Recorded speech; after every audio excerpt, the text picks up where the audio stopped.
The Twilight Inn. Kazuki was traveling through the countryside of France when he began searching for a place to stay before nightfall. He was a backpacker, wandering across Europe while staying in cheap lodgings. That evening, as he walked through unfamiliar roads, he stumbled upon a small inn nestled within a forest. It was an old wooden building, its windows glowing warmly against the twilight. A worn sign above the door read, Auberge du Crépuscule. I didn't hear about an inn around here, but I guess this will do. He pushed open the door and stepped inside. The interior was modest but clean, with a cozy atmosphere. An elderly woman stood behind the counter, greeting him with a gentle smile. Welcome. Would you like a room for the night? Kazuki paid for his stay and received a key. Dinner will be served in the dining hall, but please, do not look out the window at night. Her words were sudden, unsettling. What? The fog grows thick at night. If you open the window, you might lose your way. She smiled again, as if the warning was nothing unusual. Something about it made him uneasy, but he was too tired to argue. After dinner, he returned to his room. It was simple but comfortable, with a warm bed and working heating. Kazuki took a shower and decided to sleep early. As the night deepened, he noticed the fog outside growing denser. From the window he could see white mist slowly swallowing the trees. Don't look outside, huh? The more he was told not to, the more he wanted to. Curiosity won. He carefully pulled back the curtain, just a little. Nothing. The fog was too thick. He couldn't even see the trees anymore. Then, he noticed something. A silhouette. A shadowy figure stood in the mist, unmoving. It was watching him. A chill ran down his spine. The figure began to move. Slowly, Kazuki yanked the curtain shut and jumped back into bed, his heart pounding. It's just my imagination. Just the fog.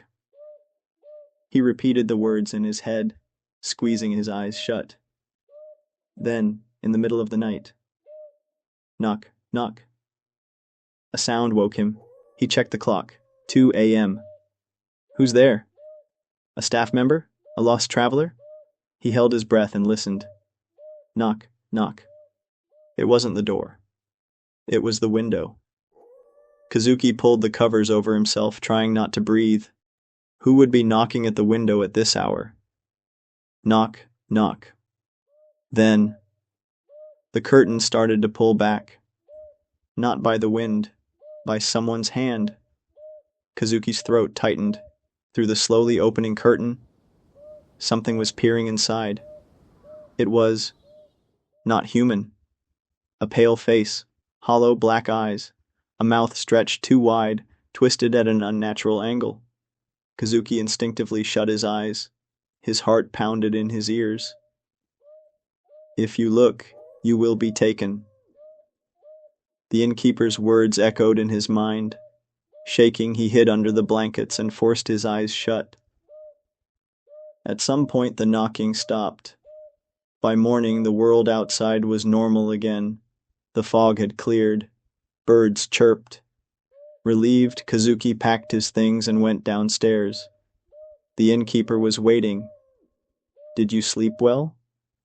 For a moment, he considered telling her about last night, but something in her smile told him she already knew. Yeah, I guess. As he stepped outside, something felt off. The inn sign was gone, as if it had never been there at all. Kazuki did not look back. He kept walking. He never returned to that countryside again. But at night. Knock, knock. A faint sound began to echo outside his window.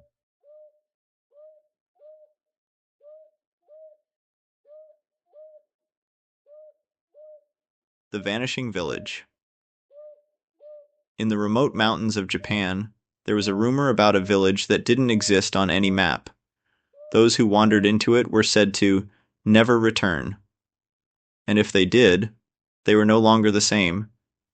Ryusuke was an avid hiker, someone who enjoyed exploring deep mountain trails on his days off. That day, he had taken an old, little-used path that led deep into the woods. The trail markers were faded, and thick foliage covered parts of the path, making it clear that few people had traveled this way. Maybe it's time to turn back.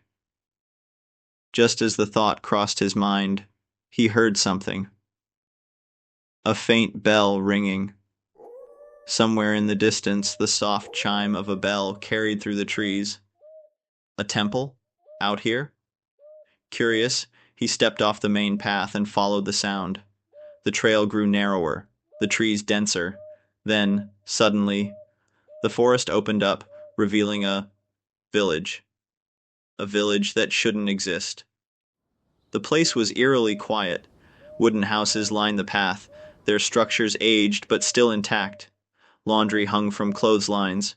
Shoes were neatly placed outside doorsteps. But there were no people. "Hello?" Ryusuke called out, his voice echoing unnaturally. No answer. No wind. No birds. Just silence.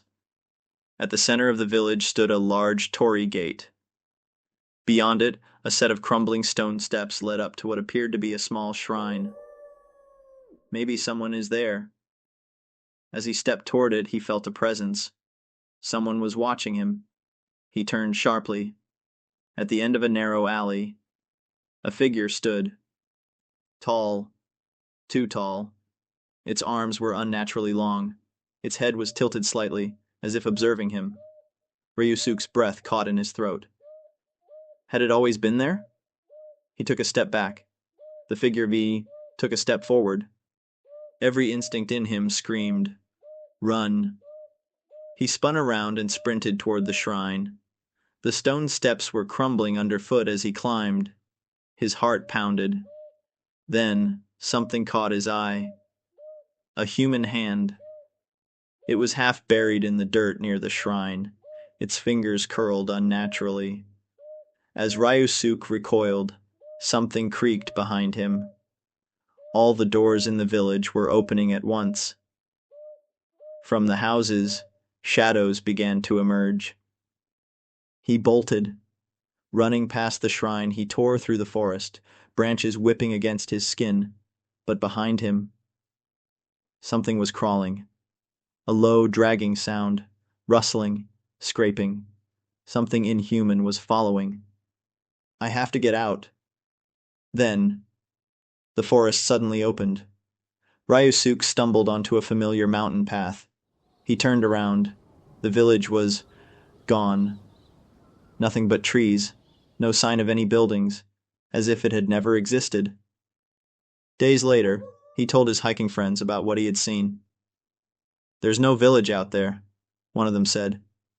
"Nothing like that exists." Had he imagined it? Then, a knock at his door. Knock, knock. 2 a.m. His heart pounded. Who would come at this hour? He hesitated, then opened the door. No one was there. Only the quiet night, but on the ground. A single straw sandal, just like the ones he had seen outside the houses in that village. Ryusuke slammed the door shut. That night he didn't open it again. But ever since then, knock, knock. The quiet tapping still comes, every night.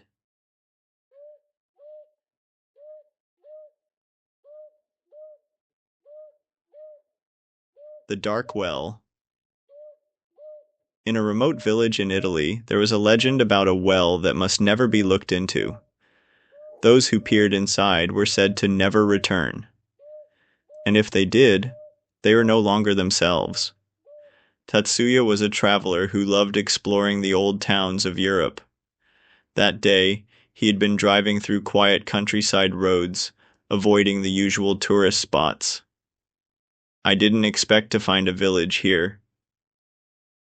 As the sun began to set, He arrived at a small village. Stone-built houses lined the road, and an old bell tower stood in the central square, its structure worn with age. But something was wrong. There were no people. Laundry hung from balconies, mail was stuck in doorways, but there was no sign of life.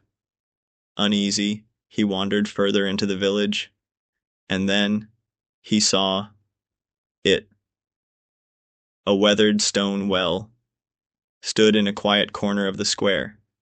Strange faded writing was etched into the rim, as if it were meant to ward off something. Do not look. Tatsuya swallowed hard. It's just a superstition. But the warning only made him more curious. Slowly he stepped forward and peered inside. Nothing. Just endless darkness. Then you saw a whisper right next to his ear. Tatsuya stumbled back. He turned sharply. No one was there. The trees rustled, but there was no wind. From deep within the well, he heard a sound. Something was climbing up. Panic surged through him, and he staggered away. But then, his shadow was gone. What? His heart pounded. No matter which way he turned, the ground beneath him was empty. And then he saw it. His shadow was in the well.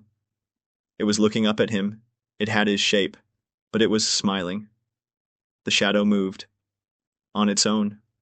No, no, no, no. Tatsuya took a step back, and at that moment, the shadow crawled out of the well. It pulled itself up, its body twisting unnaturally, moving upside down. Go back, it whispered in his own voice. Tatsuya screamed and ran. The next morning he woke up by the roadside, far from the village. He looked back. The village was gone. He tried searching for it, but no map showed any record of its existence. But something was still wrong. His shadow moved a fraction of a second late. Since that day, he stopped looking in mirrors, because sometimes, at night, the reflection of his shadow would smile.